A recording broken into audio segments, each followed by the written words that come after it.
Poulet des bois. Poulet des bois vivait dans une cabane en écorce de bouleau, blanche et grise, posée au milieu d'une clairière.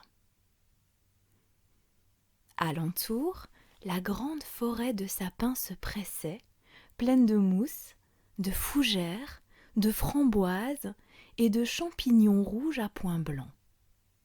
Il y avait aussi des sources, des oiseaux, des bêtes sauvages comme dans toutes les forêts, et encore beaucoup de choses que je ne peux pas dire d'un seul coup, ça viendra petit à petit. Dans la cabane, on voyait un lit avec un édredon à fleurs, des meubles en bois rude, des pots et des écuelles. Un lit avec un édredon ? C'est quoi un édredon ? Un lit avec un édredon à fleurs. Ah oui, un édredon, c'est comme une couette. Dans la cabane, il y avait aussi une cage en osier blanc dans laquelle sautait un merle noir. La porte en restait toujours ouverte, car l'oiseau n'était pas prisonnier.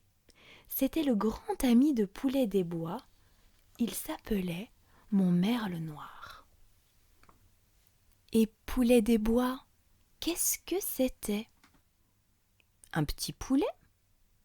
Un petit homme ? Un petit lutin ? C'était une manière de petit garçon. Mais après tout, peut-être que c'était un lutin, on n'a jamais bien su.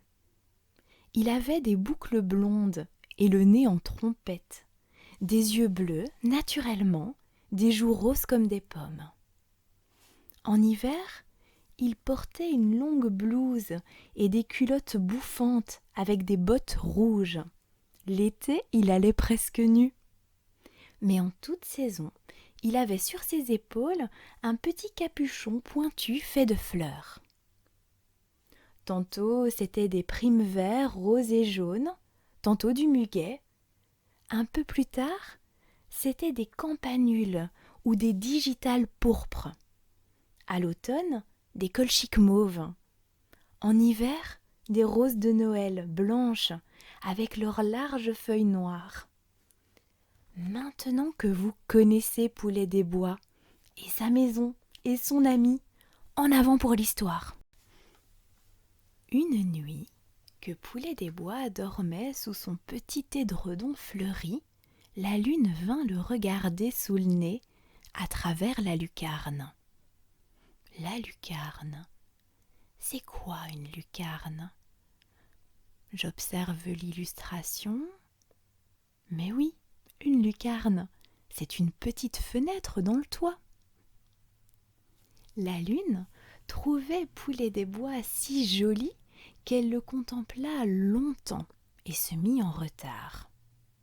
Le jour venait, il lui fallait partir, et comme l'un de ses cheveux s'était entortillé dans les barreaux de la cage, crac, elle le cassa pour se sauver. Au petit matin, Poulet des bois s'assit dans son lit, se frotta les yeux, bâilla, puis, s'arrêtant net. « Qu'est-ce que c'est que cette lumière ?» dit-il. Le beau fil rompu étincelait dans la cabane, blanc-argent, enfin, couleur de lune. Du coup, Poulet des bois se leva, détortilla le fil, le roula autour de son doigt. « Une fée est venue me voir pendant mon sommeil, » dit-il d'un ton rêveur. « Je m'en vais la chercher pour lui rendre son cheveu. En route, mon merle noir !» « En voilà des histoires pour un rayon de lune, » dit mon merle noir. Cheveux de fée ou rayon de lune, tu le découvriras très bientôt.